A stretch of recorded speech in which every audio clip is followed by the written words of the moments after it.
CHANEL Métiers 26A is launching this week here, and last week I was invited to the preview exhibition. Come with me as we take a closer look at the collection, feel some of the incredible textures up close, and see if there's anything worth adding to the wish list. CHANEL releases 6 main collections each year. This is arguably the most celebrated one because it showcases the craftsmanship of CHANEL's artisan houses. Let's start with look number 26. At first glance, you might notice these adorable ladybug brooches, but what makes them special is that they are completely removable and each one is handcrafted. This white suede is one of those pieces that doesn't fully translate on the runway. Up close, the amount of detail in the fabric is incredible. Now let's look at the inside of this leopard jacket from look number 4. I thought this was such a clever detail to add this beautiful print to represent New York inspiration behind the collection. What surprises me most of this leopard jacket is that it isn't printed. The pattern is actually woven by Lesage, thread by thread, which makes you appreciate the craftsmanship even more. Before this collection, I honestly didn't know New York was nicknamed the Big Apple. When I saw this apple middle deer, I actually think of more Snow White and the Evil Queen. By the way, did you spot the little caterpillar on the leaf? I was curious what was hiding inside, so naturally I had to open it up. And look at this, red leather lining paired with a green leather chain strap. Of course, this is priced upon request. Now let's talk about the Superman sweater from look number 35.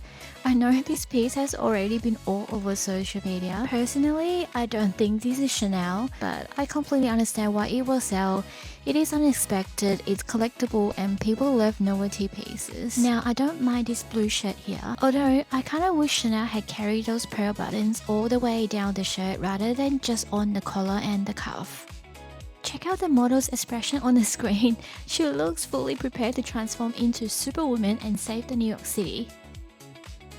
Next up, we have the poison frog motif.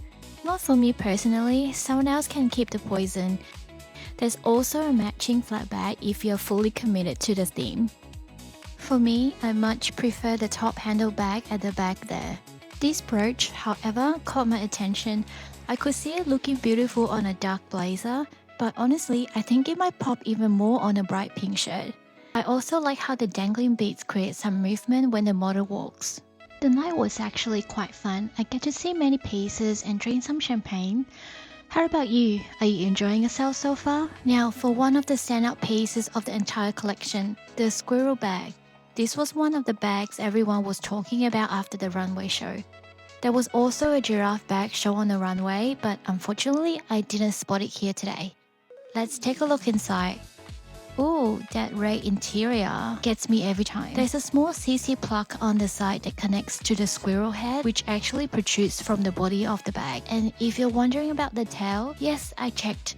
It's surprisingly soft and made from faux fur. So in other words, not real. And of course, this is another price upon request piece. Okay, now this Pony Hair 25 is probably one of the most coveted bags from the collection.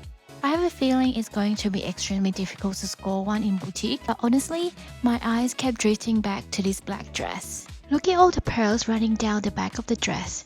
Although if I ever own this dress, I think I'll be too scared to sit down.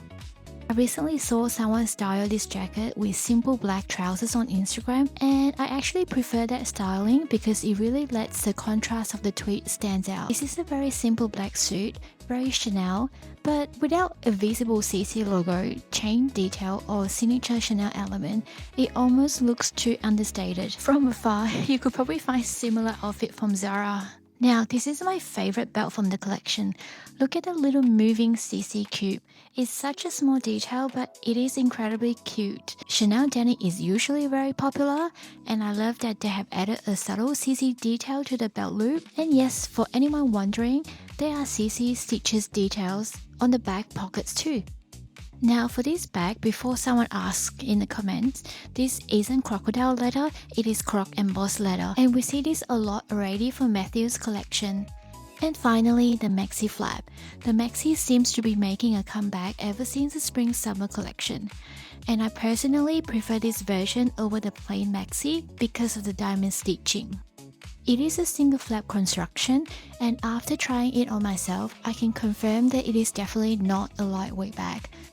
One detail I'm happy Chanel kept is the Mona Lisa pocket on the back. And that's everything I wanted to show you from the exhibition.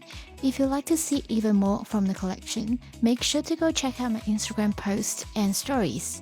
I will see you over there, and don't forget to give me a thumbs up if you enjoyed this video. Bye!